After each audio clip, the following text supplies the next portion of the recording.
Dear student, future colleague, welcome to the journey becoming a doctor, and thank you for choosing me as your guide. In this video, I will explain the escape rhythms, why and how they occur. Let's start.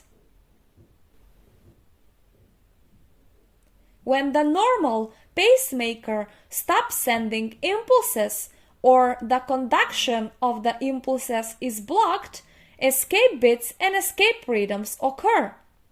To be able to understand this lesson, you have to rely on the knowledge from before. In a previous lesson, where we talked about the potential pacemakers of the heart, we learned that the nature was very smart to produce a backup plan, a backup mechanism for pacing when the dominant pacemaker fails to generate an impulse. Normally, the dominant pacemaker, the SA node, fires an impulse that is going to spread to all of the other potential ectopic pacemakers, and by depolarizing them, it sends a message telling, I am the leader here. You can still relax, but thank you for being available. Now, when the dominant pacemaker stops working and stops firing impulses, whether temporary or permanently, the potential ectopic pacemaker from below won't receive the message to relax. Therefore, it will wake up to start pacing and to save the person's life. Amazing, right? There are 3 separate levels for this backup pacing mechanism. Those are the atrial, the junctional, and the ventricular level.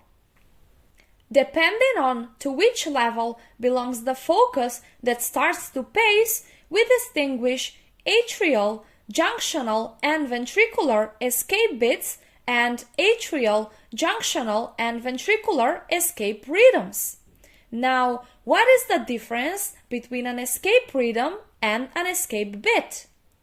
Well, when the dominant pacemaker stops pacing for a brief period, usually for a period of only 1 cycle, a potential ectopic pacemaker will escape to produce an impulse.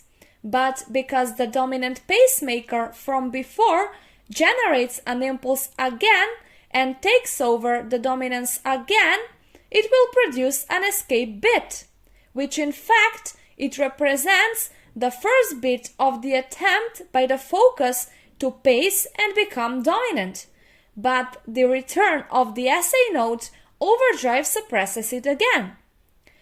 In the other hand, when a previously dominant pacemaker stops working completely and permanently, a potential ectopic pacemaker will escape to produce impulses and to become dominant pacemaker, thereby will produce an escape rhythm.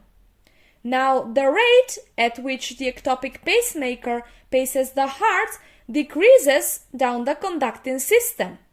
The SA node paces at a rate from 60 to 100 beats per minute, but a focus in the atria paces at a rate from 60 to 80 beats per minute. Now, if the focus is in the AV node, we will have a rate of 40 to 60 beats per minute. And if the focus is in the ventricles, we will have a rate of only 20 to 40 beats per minute. Now let's go through the escape rhythms one by one. First, we have atrial escape rhythm. When the SA node fails to produce an impulse, after a brief pause, an automaticity focus from the atria, no longer overdrive suppressed, will produce an impulse and will become the new dominant pacemaker. The ECG characteristics for atrial escape rhythm are different shape of the P wave than the one originating at the SA node. QRS complex is normal and narrow, and the heart rate is generally between 60 to 80 beats per minute. Next, we have junctional escape rhythm. In this situation, the role of the dominant pacemaker is taken over by a focus originating at the AV node. When the SA node and all atrial foci fail to produce an impulse, after a brief pause, another automaticity focus, now from the AV node, no longer overdrive suppressed, wakes up to emit an impulse and to become a dominant pacemaker.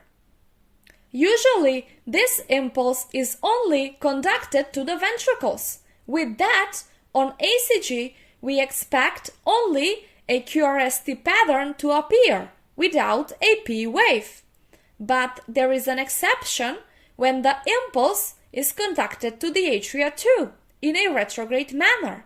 In that case, because the depolarization wave moves in the opposite direction, we expect the P wave to be inverted. If there is a retrograde atrial depolarization from a junctional focus, on ECG we can have three different patterns. We can have an inverted P wave before each QRS complex, an inverted P wave after each QRS complex, or absent P wave buried within each QRS complex. If a junctional focus leads the heart, we expect the heart rate to be somewhere between 40 and 60 beats per minute.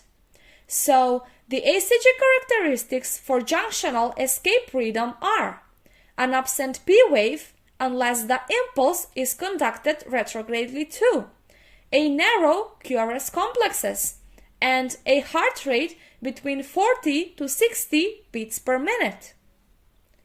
Next, we have a ventricular escape rhythm. Ventricular escape rhythm is a condition when the focus in the ventricles takes over the role of a leading pacemaker. Usually, it is a result from one of the two following mechanisms. The first one is rare.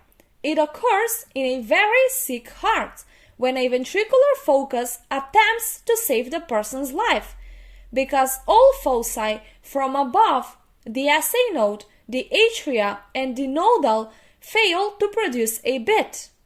In this situation, only the ventricles are depolarized, and only QRS complexes appear on the ECG.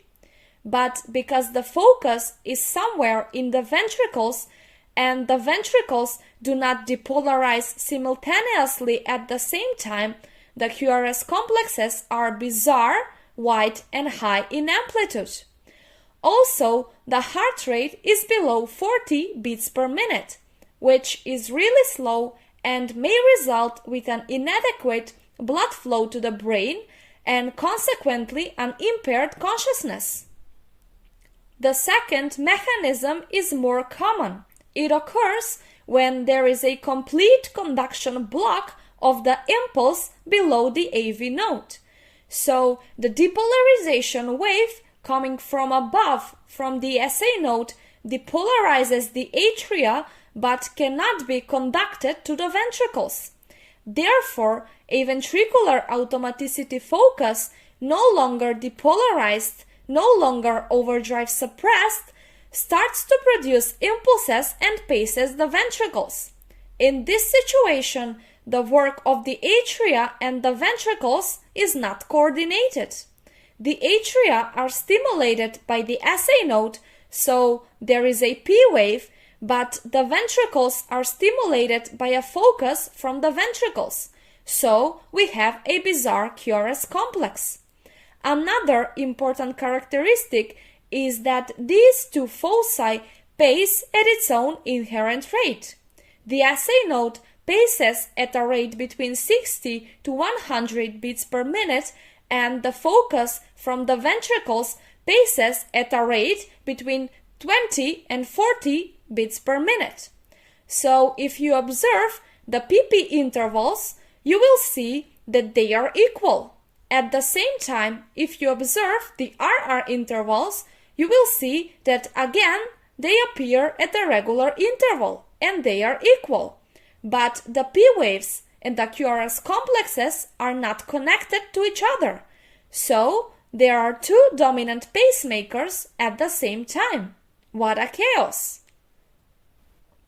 And with that, we've come to an end. Now take a moment to observe the examples. And if you feel ready, go to my next video where I explain the escape bits with which you will complete your knowledge.